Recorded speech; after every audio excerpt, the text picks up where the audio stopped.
আসসালামু আলাইকুম, স্বাগত জানাচ্ছি আরটিভির সকালের সংবাদে। আপনাদের সাথে আছি আমি সালিহা পারভিন সাথী। আজ বাংলাদেশের অন্তর্বর্তী সরকারের প্রধান উপদেষ্টা মোহাম্মদ ইউনূসের সঙ্গে দ্বিপক্ষীয় বৈঠকে বসবেন মার্কিন প্রেসিডেন্ট জো বাইডেন। নিউ ইয়র্কে জাতিসংঘের ৭৯তম সাধারণ পরিষদের অধিবেশনের ফাঁকে এই বৈঠক হবে। কূটনৈতিক সূত্র বলছে, বাংলাদেশ ও যুক্তরাষ্ট্রের শীর্ষ দুই নেতার মধ্যে অনুষ্ঠিত হতে যাওয়া আলোচনায় বাংলাদেশের অন্তর্বর্তী সরকারের নেওয়া সংস্কার কার্যক্রমে সহযোগিতার বিষয়টি অগ্রাধিকার পেতে পারে। আলোচনায় উঠে আসতে পারে ভারত প্রসঙ্গ। নিউ ইয়র্ক স্থানীয় সময় মঙ্গলবার বেলা 11:30টায় জাতিসংঘ সদর দপ্তরে অনুষ্ঠিত হবে এই বৈঠক। আগামী ২৭ সেপ্টেম্বর জাতিসংঘের সাধারণ পরিষদের অধিবেশনে ভাষণ দেবেন তিনি। সেখানে বাংলাদেশের গণ অভ্যুত্থানে বীরত্ব গাথা তুলে ধরবেন।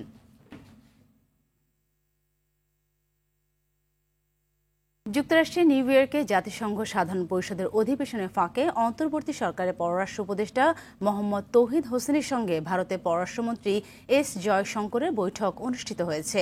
বৈঠকে বাংলাদেশ ও ভারত পারস্পরিক স্বার্থ সংশ্লিষ্ট বিষয়ে সম্পর্ক এগিয়ে নিয়ে যাওয়ার উপর একমত হয়েছে। গত ৫ আগস্ট ছাত্র জনতার অভ্যুত্থানের মুখে প্রধানমন্ত্রী পদ থেকে পদত্যাগ করে দেশ ছেড়ে ভারতে চলে যান শেখ হাসিনা। এরপর এই প্রথম দুই দেশের উচ্চ পর্যায়ের প্রতিনিধিদের মধ্যে প্রথমবারের মতো সরাসরি কোনো বৈঠক অনুষ্ঠিত হলো।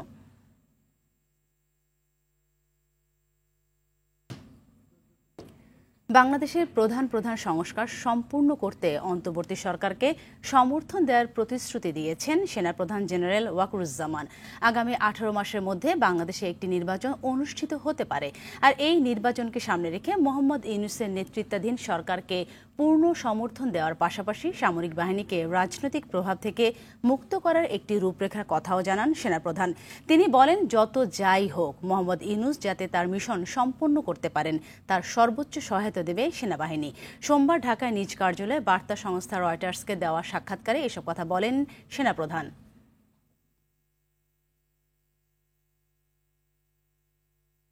বৈষম্য বিরোধী ছাত্র আন্দোলনে ৯ মাসের গর্ভবতী স্ত্রীকে রেখে রিকশা চালাতে গিয়ে লাশ হয়ে ফেরেন মোহাম্মদ আরিফ। ২০ জুলাই যাত্রাবাড়ি এলাকায় গুলিবিদ্ধ হন তিনি। দেখা হয়নি সন্তানের মুখ। আরিফের আয়েই চলত তার পুরো সংসার। এরই মধ্যে বাকি পড়েছে ঘর ভাড়া। নবজাতককে নিয়ে চরম অনিশ্চয়তায় দিন কাটছে পরিবারটি। মামলা না করলেও আল্লাহর কাছে ছেলে হত্যার দায়ে শেখ হাসিনার বিচার চেয়েছেন মা সূর্যবানু। আরও জানাচ্ছেন এয়ার বাদল।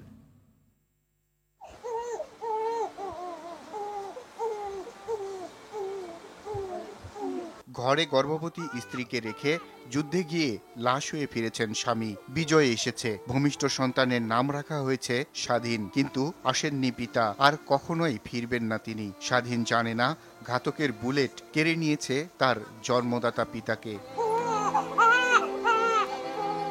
যাত্রাবাড়ির রিকশা চালক আরিফের পরিবারের নির্মম পরিণতি এটি। বন্দুক তাক করলে আরিফ পুলিশের কাছে বাঁচার জন্য কাকুতি মিনতি করে বলেছিলেন, ঘরে ৯ মাসের গর্ভবতী স্ত্রী, বৃদ্ধ মা আছে, সে ছাড়া তাদের আর কেউ নেই। জবাবে পুলিশের বুলেট আরিফের দেহ ভেদ করে বেরিয়ে যায়। গুলিবিদ্ধ অবস্থায় স্ত্রী এবং মাকে দেখতে বাসায় এসেছিল।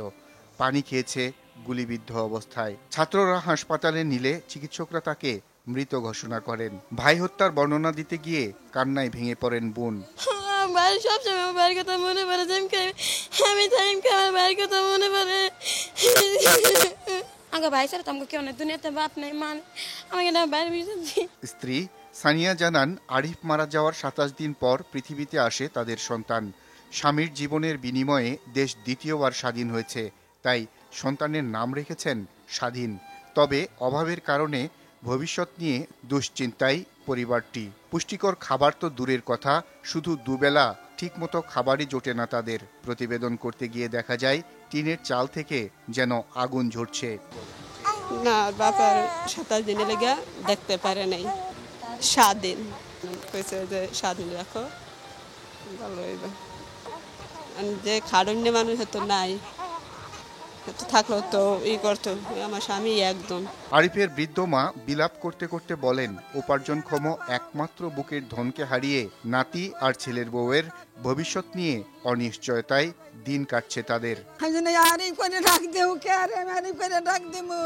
আমি তো কেউ যাই না, আমার হতে তো সব দেয় না, মা ছাড়া তো কিছুই বোঝে নাই, মা জন্মে গেছে আর মারে লেগে গেছে।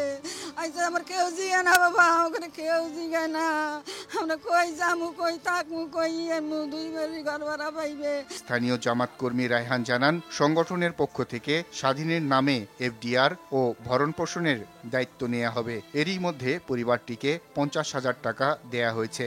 নিজস্ব সমর্থন অনুযায়ী সর্বক্ষণ ওনাদের খোঁজখবর রাখছি। মামলা না করলেও হত্যাকারী ও নির্দেশদাতাদের সর্বোচ্চ শাস্তি চায় পরিবারটি।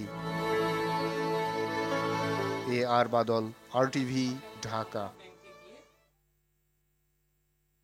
বৈষম্য বিরোধী আন্দোলনের সময় সন্ত্রাসীদের গুলিতে আহত কুমিল্লার দেবিদ্বারের কিশোর আমিনুল ইসলাম সাব্বির চিকিৎসাধীন অবস্থায় মারা যান। টানা 1 মাস 9 দিন চিকিৎসাধীন থাকার পর গেল 14 সেপ্টেম্বর তার মৃত্যু হয়। কিশোর সাব্বিরের মৃত্যুর শোক কাটিয়ে উঠতে পারছেন না স্বজনরা। পরিবারটির পাশে দাঁড়ানোর আহ্বান এলাকাবাসীর। কুমিল্লা থেকে আবুল খায়েরের পাঠানো প্রতিবেদন, জানাচ্ছেন সৈয়দা সামিয়া তামান্না। কুমিল্লার দেবিদ্বারের দক্ষিণ ভিংলাবাড়ি গ্রামের 14 বছর বয়সী আমিনুল ইসলাম সাব্বির মরিচাকান্দা জিয়ার স্মৃতি আদর্শ উচ্চ বিদ্যালয়ের 9ম শ্রেণীতে পড়াশোনার পাশাপাশি পরিবারকে সহযোগিতার জন্য অটোরিকশা চালাতো।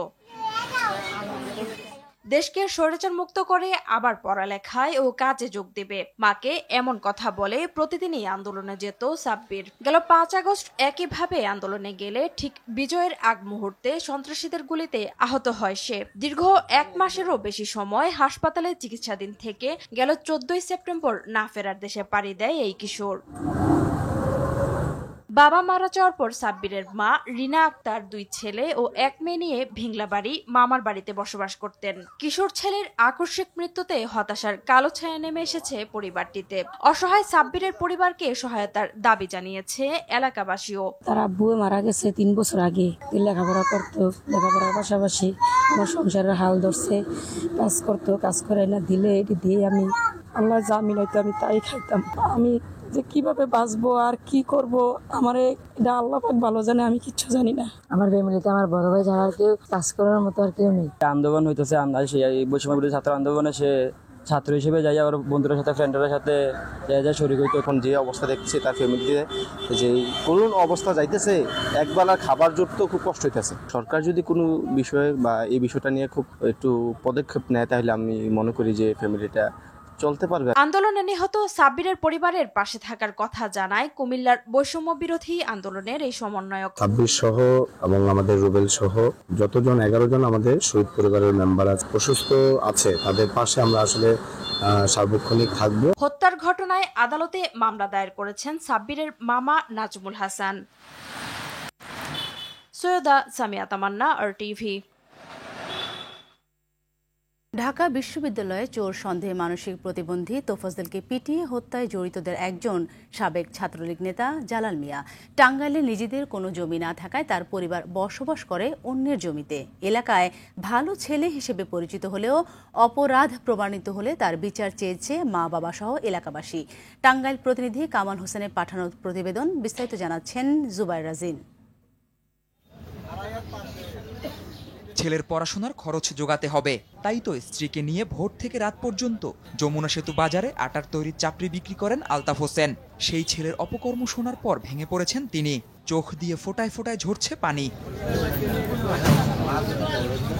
টাঙ্গাইলের ঘাটাইল উপজেলার সাইটশৈলা গ্রামের আলতাফ হোসেনের ছেলে জালাল মিয়া টানাপোড়েনের সংসারে ধার দেনা করে ছেলেকে ভর্তি করান ঢাকা বিশ্ববিদ্যালয়ের পদার্থবিজ্ঞান বিভাগে। কিন্তু বিশ্ববিদ্যালয়ের হলে থাকার সুযোগে সে ছেলে জড়িয়ে পড়েন ছাত্রলীগের রাজনীতিতে। বিয়েও করেছেন 4টি। গেল 18 সেপ্টেম্বর রাতে ঢাকা বিশ্ববিদ্যালয়ে মানসিক প্রতিবন্ধী তোফাজ্জলকে খাবার খাইয়ে চুরির সন্দেহে নির্মমভাবে হত্যা করা হয়। সামাজিক যোগাযোগ মাধ্যমে ভিডিও ভাইরাল হলে ব্যাপক তোলপাড় সৃষ্টি হয় দেশ জুড়ে। এরপর পুলিশের হাতে গ্রেপ্তার হয় জালাল সহ তার সহযোগীরা। স্বীকার করে হত্যার দায়। ঘটনা শুনে ভেঙে পড়েছেন বাবা আলতাফ হোসেন ও মা কোহিনুর বেগম। দোষী প্রমাণিত হলে চেয়েছেন ছেলের বিচার। যদি অন্যায় হয়ে থাকে সেটার বিচারও পাবো, অন্যায় না হয়ে থাকে তাহলেও খালাস পাবো। আমার এই রোগী দাবি, তাছাড়া আমার করার কিছুই নেই। আমার কাছে যদি কেউ কয় 200 টাকা দাও ওর বাড়িতে, আমার দেওয়ার কোনো সামর্থ্য নেই। আমি এক কথা বললাম, আমার বাড়িও নাই, ঘরও নাই, থাকার কোনো জায়গা নেই। আমি পরের বাড়ি থাকি, হেন্দিকা মেন হয়েছি খুব অভাবে ঘুরে চাফার দর বেঁচে খাইতেছি। পোলারে বুঝাই যে বাবা দেখো তুমি জানি মানুষের শরীরে কোনদিন হাত দেও না, মাইসের মায়েরও যে আঘাত নাকবো, তোমার শরীরে যদি একজন হাত দেয় আমারও আঘাত নাকবো। হ্যাঁ কিরা কসম করছে, কইছে মা আমি জীবনেও আমি এই সমস্ত যাবো না। মেধাবী শিক্ষার্থী জালালের কর্মকাণ্ডে হতবাক এলাকাবাসী। দুঃখজনক যে তার ছেলে এই পরিবারের হইয়া এত দূর আগায় যায় যে আসলে নেককার জন্য যে ঘটনা ঘটাইছে হত্যাকাণ্ডের হাতে জড়িত। জালাল যে কাজটি করেছে এটি একটি খুবই নেককারজনক কাজ, খুবই একটি গর্হিত কাজ। এই সমস্ত অন্যায় কাজ করবে তাদের জন্য দৃষ্টান্তমূলক শাস্তি হয়। ভবিষ্যতে যেন কেউ এমন বর্বর ঘটনার জন্ম দিতে না পারে সেজন্য অপরাধীদের দৃষ্টান্তমূলক বিচার চেয়েছে এলাকাবাসী। জুবায়ের রাজিন, RTV। দখল, চাঁদাবাজি আর ক্ষমতার অপব্যবহারের মাধ্যমে কয়েক হাজার কোটি টাকার অবৈধ সম্পত্তি গড়লেও এখনও ধরাছোঁয়ার বাইরে সাবেক রেলপথ মন্ত্রী ও রাজবাড়ী ২ আসনের সংসদ সদস্য জিল্লুল হাকিম। খোঁজ নেই বাবার লুটপাট ও ত্রাসের রাজত্ব প্রতিষ্ঠায় নিজস্ব সন্ত্রাসী বাহিনী গড়ে তোলা এমপি পুত্র আশিক মাহমুদ মিতুলেরও। স্বৈরাচার পতনের পর পলাতক বাবা ছেলের বিচার চাইলেন ভুক্তভোগীরা। অরণ্য গফুরের রিপোর্ট। বিগত আওয়ামী লীগ শাসনামলে ক্ষমতার সর্বোচ্চ অপব্যবহারকারীদের একজন হলেও সেভাবে আলোচনায় ছিলেন না পাংশা কালুখালী বালিয়াকান্দির সংসদ সদস্য জিল্লুল হাকিম। 2001 সালের নির্বাচনে হেরে জনরোষের ভয়ে এলাকা ছেড়ে গেলেও 2009 সালের নির্বাচনে জয়ী হবার পর দুর্নীতিতে হয়ে ওঠেন বেপরোয়া। জিল্লুল হাকিমের বিরুদ্ধে রয়েছে সরকারি ও হিন্দুদের জায়গা জমি দখল, টেন্ডার বাণিজ্য, শিক্ষা প্রতিষ্ঠানে নিয়োগ ও বদলি বাণিজ্য, নদী থেকে অবৈধভাবে বালু উত্তোলন, সাব রেজিস্ট্রি অফিসে কমিশন বাণিজ্য ও সন্ত্রাসী প্রতিপালনের অভিযোগ, যা তদন্তাধীন রয়েছে দুদকে। আদালতের নিষেধাজ্ঞা অমান্য করে ডাক বাংলো ও সাধারণ মানুষের জমি দখল করে পাংশায় এ মার্কেট গড়ে তোলেন জিল্লুল হাকিম। যে দোকানদারগুলো ছিল কারোরই একটা দোকানদার নেই, কোনো টাকা পয়সাও দেন। এই এমপি সাহেব মন্ত্রী হওয়ার পর তাছাড়া আমাদের পর বেশি করছে, আমাদের হুমকি দুমকি দিচ্ছে যে যদি ঘর যদি চাও তাহলে অসুবিধা আছে। এমপি সাহেবের মার্কেটে আমার দোকান ছিল, এমপি সাহেব আমার প্রতিশ্রুতি দিয়েছিল দোকান দেবে, কিন্তু উনি দোকান দেন নাই। আমি নিঃস্ব হয়ে গেছি, আমার কিছু নাই, আমরা নির্যাতিত।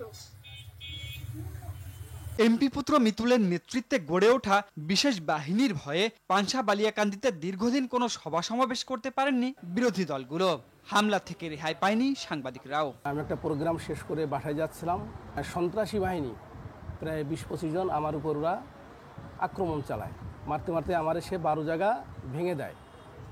তারপর আমার পঙ্গুতে ভর্তি করা হয়, ওখানে ট্রিটমেন্ট নেই এবং আমার অনেক ক্ষয়ক্ষতি হয়। জিল্লুল হাকিম ও তার পুত্রকে গ্রেপ্তারের প্রহার গুনছে নির্যাতনের শিকার বহু মানুষ। অরণ্য গফুর, RTV। দেশে বৃষ্টিপাতের পরিমাণ বাড়ায় পাল্লা দিয়ে বাড়ছে ডেঙ্গু আক্রান্ত রোগীর সংখ্যা। চলতি মৌসুমে আক্রান্তের সংখ্যা ছাড়িয়েছে 24,000। মৃত্যু ঝুঁকি এড়াতে ডেঙ্গুর লক্ষণ দেখা দিলে চিকিৎসকদের শরণাপন্ন হওয়ার পরামর্শ দিয়েছেন বিশেষজ্ঞরা। চিকিৎসকরা বলছেন এক ব্যক্তি 4 বার পর্যন্ত ডেঙ্গু আক্রান্ত হতে পারেন। প্রতিরোধে জনসচেতনতা বাড়ানোর তাগিদ দেন তারা। রাজধানীর ডেঙ্গুর পরিস্থিতি নিয়ে বিস্তারিত জাকিরিয়া খানের রিপোর্টে। চলছে ডেঙ্গুর মৌসুম। প্রতি বছরের ন্যায় এবারও পাল্লা দিয়ে বাড়ছে আক্রান্তের সংখ্যা। প্রতিদিনই মারা যাচ্ছে কেউ না কেউ। ডেঙ্গু আক্রান্ত রোগীর চাপ সামাল দিতে রাজধানীর শিশু হাসপাতালে চালু হয়েছে ডেঙ্গু বিশেষায়িত ওয়ার্ড, যেখানে চলতি মাসেই 84 শিশু ভর্তি হয়েছে, যাদের অধিকাংশই এখন সংখ্যামুক্ত।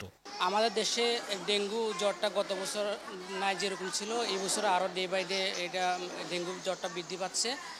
প্রতি বছর না এই বছর ঢাকা শিশু হসপিটাল ডেঙ্গু রোগীদের সুবিধার্থে এবং নির্বিঘ্নে ডেঙ্গু চিকিৎসার জন্য শিশু হসপিটাল ডেঙ্গু স্প্ল্যাশ কর্নার তৈরি করে দিয়েছেন। গেলবারের তুলনায় এবার ডেঙ্গুর উপসর্গ কিছুটা ভিন্ন ধরনের। জ্বর, মাথা ব্যথা, চোখ ব্যথা, রক্তক্ষরণ, পাতলা পায়খানা, শারীরিক দুর্বলতা ও বমির উপসর্গ দেখা দিলে দ্রুত চিকিৎসকের পরামর্শ নিতে হবে। এবারে ডেঙ্গু কিভাবে প্রেজেন্ট করছে আমরা বোঝার আগে পেশেন্ট খারাপ হয়ে যাচ্ছে।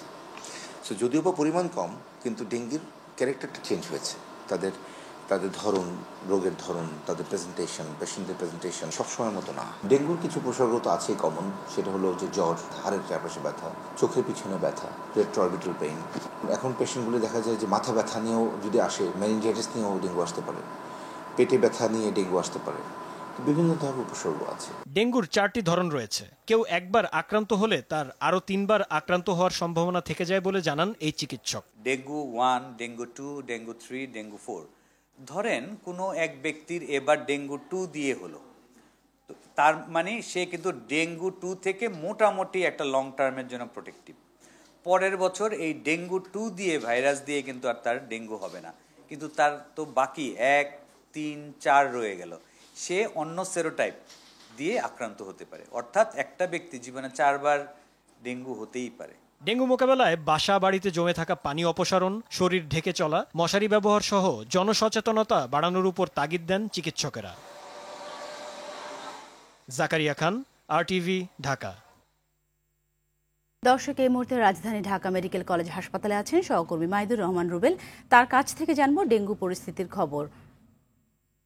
রুবেল, জানাবেন ঢাকা মেডিকেলে এই মুহূর্তে কত সংখ্যক ডেঙ্গু রোগী ভর্তি আছে আর সেখানকার চিকিৎসা সেবা কেমন চলছে?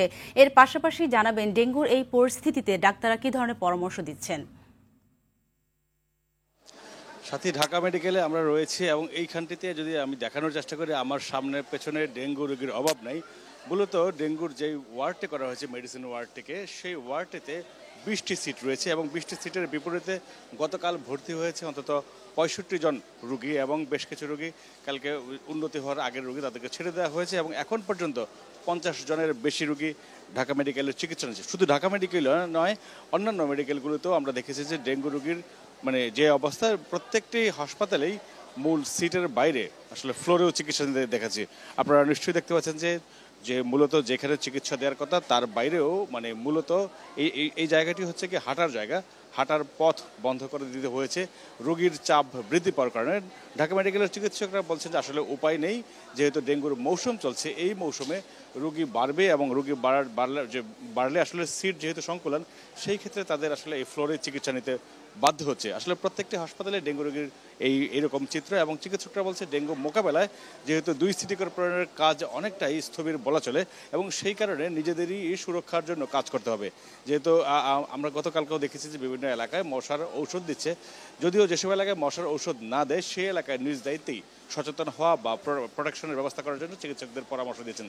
তারা বলছে যে ঘরের শিশু এবং বৃদ্ধরা মূলত সবচেয়ে বেশি ঝুঁকিতে থাকে ডেঙ্গুর, সেই কারণে তাদের মশার যে ঔষধ, সেই ঔষধ ব্যবহারের কিছু ক্রিম রয়েছে সেটি মাখতে পারেন, অথবা মশার কয়েল শুধু নয়, মশারি টাঙিয়ে ঘুমানোর পরামর্শ দিয়েছেন চিকিৎসকরা।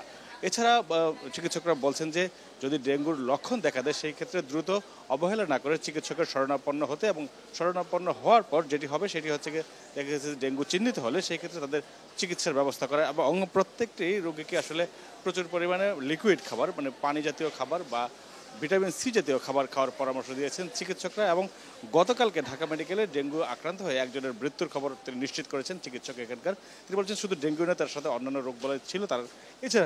এছাড়া আমরা দেখেছি ঢাকা মেডিকেলের পাশাপাশি আমরা খবরে জানতে পেরেছি যে মুগদা মেডিকেল বা ডিএনসিসি ডেডিকেটেড ডেঙ্গু হাসপাতালেও প্রচুর রোগীর সংখ্যা বেড়েছে বলে জানতে পেরেছি। তবে মশা নিয়ে যারা কাজ করেন বিশেষজ্ঞরা, কীটতত্ত্ববিদরা বলেছেন যে ডেঙ্গুর মৌসুম এবং যেহেতু এই মাসে কয়েকবার বৃষ্টি হয়েছে সেক্ষেত্রে ডেঙ্গুর বংশবিস্তার ঘটেছে এবং তারা এই প্রেডিকশনটি গত জুন জুলাই মাসেই করেছিল যে এই সেপ্টেম্বর অক্টোবর মাসে ডেঙ্গু বাড়বে এবং সেটির আমরা ফলাফল দেখতে পাচ্ছি। এবং যেটি বিশেষজ্ঞরা বলছেন যদি এই মাসে ডেঙ্গু মারতে না পারে উড়ন্ত মশা, সেই ক্ষেত্রে ডেঙ্গুর প্রাদুর্ভাব আগামী মাসে আরও বাড়বে বলে মনে করছেন। ধন্যবাদ আপনাকে। দর্শক, ডেঙ্গু পরিস্থিতি জানাতে বরিশাল থেকে যুক্ত হচ্ছেন সহকর্মী আরিফুল ইসলাম। আরিফ, দিনকে দিন তো বেড়েই চলছে ডেঙ্গু আক্রান্তের সংখ্যা। দর্শক, আমরা অপেক্ষা করছি আরিফের জন্য। আরিফ নিশ্চয়ই শুনতে পাচ্ছেন। আরিফ, দিনকে দিন তো বেড়েই চলছে ডেঙ্গু আক্রান্তের সংখ্যা, তো এই বাড়তে থাকা ডেঙ্গু নিয়ন্ত্রণে কর্তৃপক্ষের উদ্যোগ কেমন দেখতে পাচ্ছেন?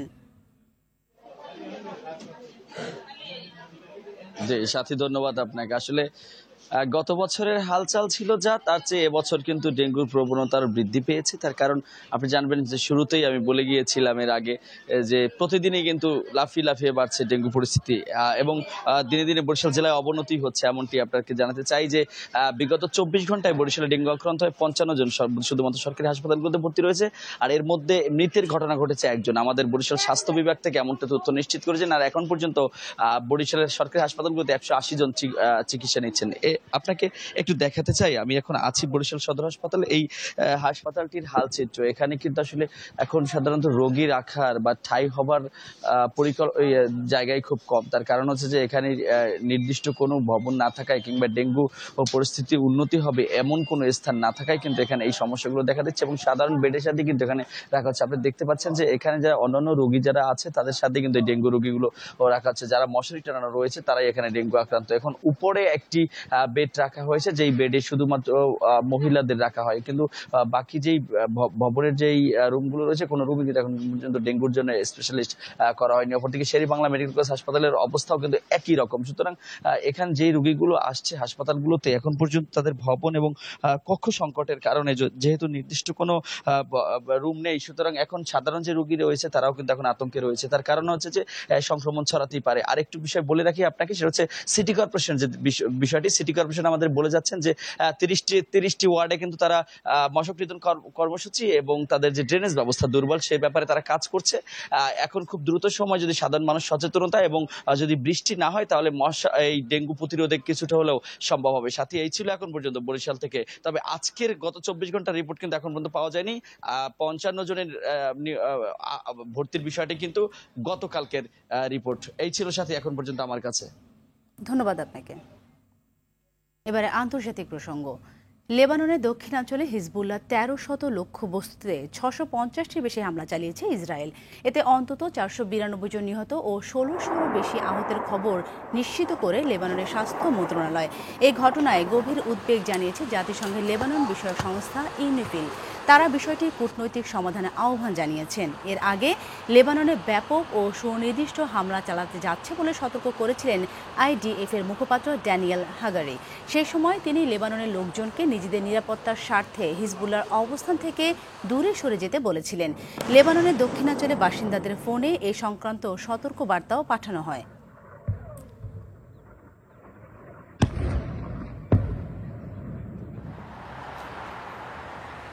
অবরোধ শেষে সাজেক আটকে পড়া পর্যটকরা সেনাবাহিনী ও পুলিশের বিশেষ নিরাপত্তায় ফিরতে শুরু করেছে। সকালে পর্যটকবাহী পিকআপ, চাঁদের গাড়ি 112টি, সিএনজি 23টি ও মোটর সাইকেলে 109টি সাজেক থেকে রওনা দেয়। এর আগে গতকাল বিকেলে প্রাইভেট হেলিকপ্টার যোগে সাজেক থেকে ঢাকায় আসেন অর্ধশতাধিক পর্যটক। রাঙামাটি ও খাগড়াছড়িতে হামলার প্রতিবাদে 72 ঘণ্টার অবরোধ গেল রাতে শেষ হয়। এতে সকাল থেকে জনজীবনের স্বস্তি ফিরে এসেছে। স্বাভাবিকভাবে চলছে যানবাহন। চট্টগ্রামে কিছুতেই কমছে না নিত্য প্রয়োজনীয় পণ্যের দাম। এতে নিম্ন ও মধ্যবিত্ত পরিবারের মাস চালাতে হিমশিম অবস্থা। বাজারে প্রতি কেজি বেগুন 80 টাকায় বিক্রি হচ্ছে, লেবু প্রতি হালি বিক্রি হচ্ছে 50 থেকে 60 টাকায়, টমেটো 150 টাকা কেজিতে বিক্রি হচ্ছে, প্রতি ডজন ডিম বিক্রি হচ্ছে 160 টাকায়, পেঁয়াজ 110 টাকা, রসুন ও আদা 220 টাকা পর্যন্ত বিক্রি হচ্ছে, ব্রয়লার মুরগি 220 টাকা, সোনালী মুরগি 340 টাকা কেজি দরে বিক্রি হচ্ছে। বেড়েছে মিঠা পানি ও লবণাক্ত পানির মাছের দাম। বাড়তি ছোলা, মসুর ডাল, খেসারি সহ মুগ ডালের দাম। গরুর মাংস ও খাসি মাংস বাড়তি দামে বিক্রি হচ্ছে।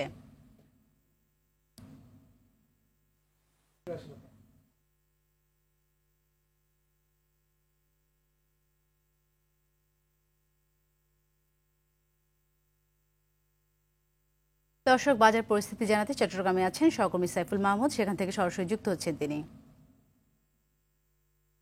সাইফুল, জানাবেন বাজারে পণ্যের দামের বিষয়ে সর্বশেষ কি তথ্য আছে আপনার কাছে? জি, সাথে যেমনটি বলেছেন, আসলে চট্টগ্রামে কোনোভাবে নিয়ন্ত্রণে আসছে না বাজার পরিস্থিতি। যেভাবে পারছে সেভাবে কিন্তু তারা বিক্রি করছেন। এখানে কিন্তু যারা সাধারণ ক্রেতা আছে তারা অভিযোগ করে বলেছেন আসলে ব্যবসায়ীদেরকে নিয়ন্ত্রণ করা যাচ্ছে না। সবাই ধারণা করেছিল 5ই আগস্ট সরকার পতনের পর থেকে আসলে কিছুটা দাম কমেছিল, এরপর পরে কিন্তু আবার বাজার আগের পরিস্থিতি চলে আসছে। কোনোভাবেই কিন্তু আসলে এটা নিয়ন্ত্রণ করা যাচ্ছে না। প্রত্যেকটা জিনিসে কিন্তু ঊর্ধ্বমুখী রয়েছে এবং আজকের সকালের কয়েকটি বাজার দরের কথা যদি বলে থাকি, গরুর মাংস বিক্রি হচ্ছে 900 টাকা থেকে 1000 টাকা কেজিতে, মুরগি ফার্মের মুরগি বিক্রি হচ্ছে 200 টাকাতে, গত সপ্তাহে ছিল সেটা 180 টাকাতে, সেটা এই সপ্তাহে 200 টাকা বিক্রি হচ্ছে, এবং খাসির মাংস বিক্রি হচ্ছে 1100 টাকা কেজিতে, ডিমের ডজন পাইকারিতে বিক্রি হচ্ছে 160 টাকা, খুচরা বাজারে সেটা 170 টাকা দিয়ে বিক্রি হচ্ছে, টমেটো 100 টাকা থেকে 150 টাকা দিয়ে বিক্রি হচ্ছে। আসলে প্রতিটি জিনিসের মূল্যই কিন্তু খুব উচ্চ, কোনোভাবে তাদেরকে নিয়ন্ত্রণ করা যাচ্ছে না।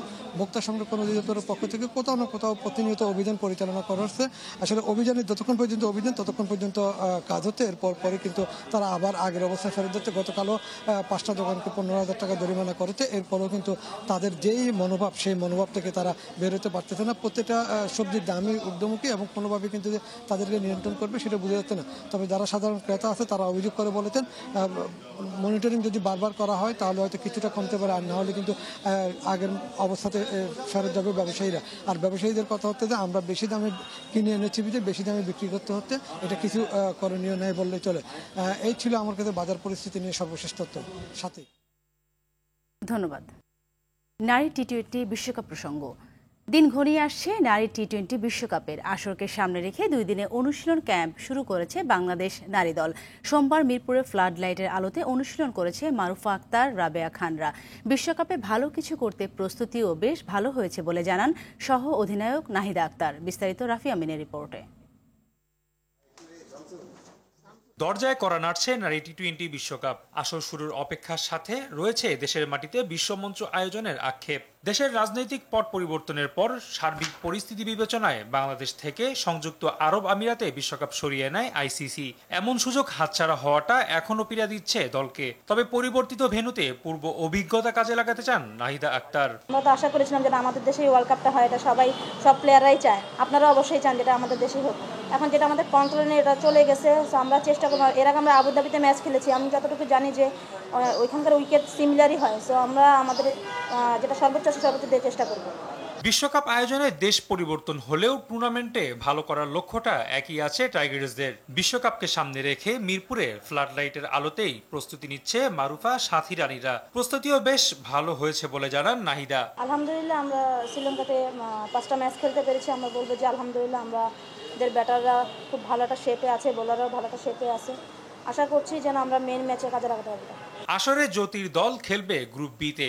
3 অক্টোবর তাদের প্রতিপক্ষ স্কটল্যান্ড। এছাড়া গ্রুপ টিতে আছে সাউথ আফ্রিকা সহ 2 সাবেক বিশ্ব চ্যাম্পিয়ন ইংল্যান্ড ও ওয়েস্ট ইন্ডিজ।